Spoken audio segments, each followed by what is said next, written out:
Dahulu kala, terdapatlah sebuah keluarga kecil di suatu desa.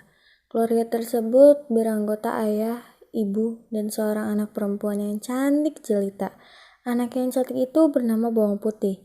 Ayah dalam keluarga tersebut berprofesi sebagai seorang saudagar. Keluarga mereka begitu harmonis dan bahagia. Pada suatu ketika, ibu Bawang Putih sakit keras dan akhirnya meninggal dunia. Bawang Putih dan ayah begitu sedih dengan adanya kejadian tersebut. Ayahanda, apa yang telah terjadi pada kita? Ibu yang sangat aku cintai kini telah tiada. Sudahlah, jangan meratapi kepergian ibumu. Bersabarlah nak, ini adalah kehendak Tuhan. Di desa di mana ayah dan Bawang Putih tinggali, ada seorang janda beranak satu yang bernama Bawang Merah. Ibu Bawang Merah kerap kali berkunjung dan membawakan makanan ke rumah Bawang Putih. Karena seringnya Ibu Bawang Merah berkunjung ke rumah Bawang Putih, dan ayah Bawang Putih pun merasa cocok dengan Ibu Bawang Merah. Ayah Bawang Putih bermaksud untuk menikahi Ibu Bawang Merah.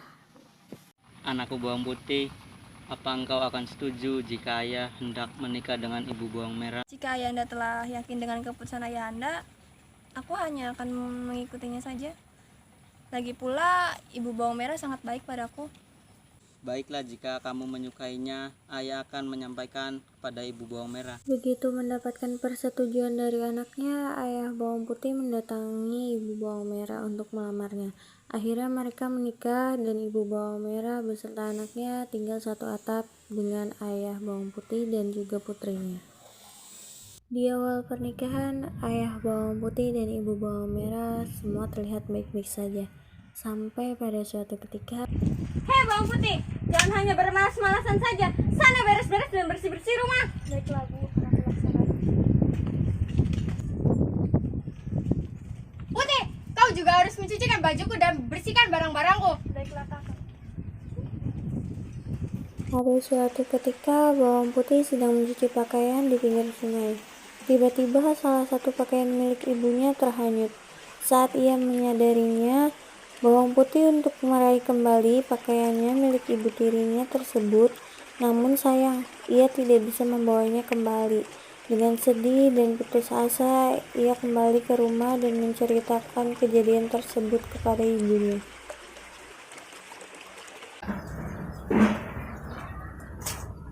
Ibu, maafkan aku. Aku tidak sengaja menghanyutkan selendang milik ibu tadi di sungai. Apa katamu?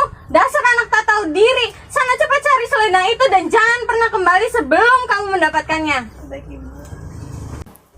Dengan hati yang sedih, Bawang Putih terpaksa melakukan keinginan ibu tirinya. Ia mencari di pinggir-pinggir sungai, lalu tiba-tiba Bawang Putih melihat ada seorang ibu tua yang sepertinya hendak pergi ke pasar. Permisi Bu, ya, bolehkah aku bertanya? Boleh. Apakah ibu melihat baju yang hanyut di sungai ini? Oh, itu punya kamu? Tadi aku melihatnya, cuma hanya beberapa saat. Baiklah Bu, terima kasih. Aku akan mencarinya lagi. Saat pencarian pakaian tersebut, tak terasa hari sudah mulai gelap. Bawang Putih harus menemukan tempat untuk bermalam. Karena tidak akan sempat untuk pulang ke rumah, tiba-tiba ia melihat sebuah gubuk tua. Misi, apa ada orang di dalam? Siapa dirimu nak? Ada apa malam-malam begini? Begini Nek, saya Bawang Putih. Saya sedang mencari selendang milik ibu saya yang hanyut di sungai tadi. Dan saat ini saya butuh tempat untuk bermalam. Bolehkah saya bermalam di sini untuk sementara? Oh, selendang itu milikmu. Aku telah menyimpannya. Akan kukembalikan dengan satu syarat. Kau harus menemaniku di sini selama beberapa hari. Baiklah Nek, aku setuju asalkan Nenek memberikan selendang itu kepadaku. Baiklah, silakan masuk.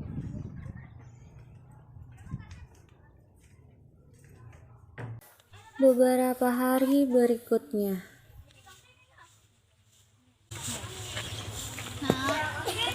Kau telah menepati janjimu dan akan kutepati juga janjiku. Ini selendang milik ibumu. Oh iya, ini aku punya sesuatu untukmu. Bawalah. Terima kasih banyak Nek. Ya, sama-sama. Bawang Putih pun pulang ke rumah dan begitu sampai di rumah, Bawang Putih menyerahkan baju merah itu kepada ibu tirinya.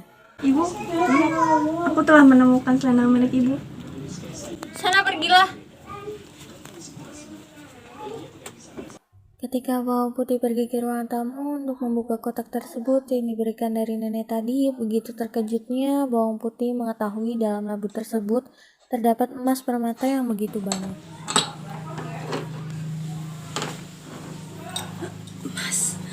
Ini mas, ibu, aku nggak meroleh mas.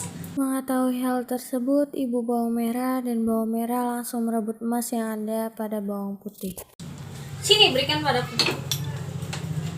Hei bawang putih, dari mana kamu mendapatkan emas itu?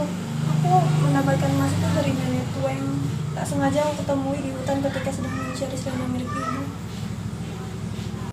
Mendengar cerita dari bawang putih, bawang merah berniat untuk mencari nenek tersebut. Keesokan paginya, bawang merah menghanyutkan pakaiannya dengan sengaja ke sungai. Setelah ia melakukan hal yang sama seperti yang dilakukan oleh bawang putih.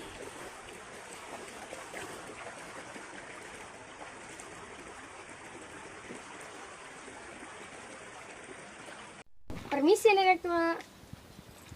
Apakah nenek melihat selendangku yang beberapa saat lalu hanyut di sungai? Oh, selendang itu milikmu. Aku telah menyimpannya dan akan kukembalikan padamu dengan satu syarat. Kau harus menemaniku di sini selama beberapa hari.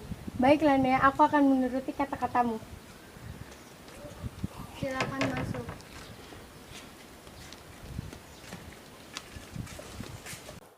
Beberapa hari sudah bawang merah tinggal bersama nenek tersebut. Selama ia bersama nenek, hal yang ia kerjakan hanyalah bermalas-malas saja, dan jarang ada hal baik yang ia lakukan.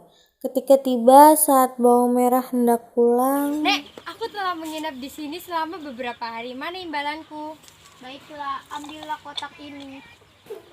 begitu mengambil kotak yang ia berikan, bawang merah langsung pergi meninggalkannya. Begitu sampai di rumah, bawang merah segera memanggil ibunya dan dengan senang hati menunjukkan kotak tersebut yang ia bawa. Ibu bawang merah dan bawang merah merasa takut jika bawang putih melihat. Ia akan meminta bagian. Maka ibu bawang merah menyuruh bawang putih untuk mencuci baju di sungai. Cucikan bajuku dan anakku. Begitu bawang putih sudah berada di rumah, ibu bawang merah dan putrinya membuka kotak tersebut. Namun, ternyata yang keluar dari kotak tersebut adalah emas dan permata, melainkan seekor binatang yang besar dan amat berbisa. Ular tersebut langsung menyerang ibu bawang merah dan bawang merah hingga akhirnya mereka meninggal dunia.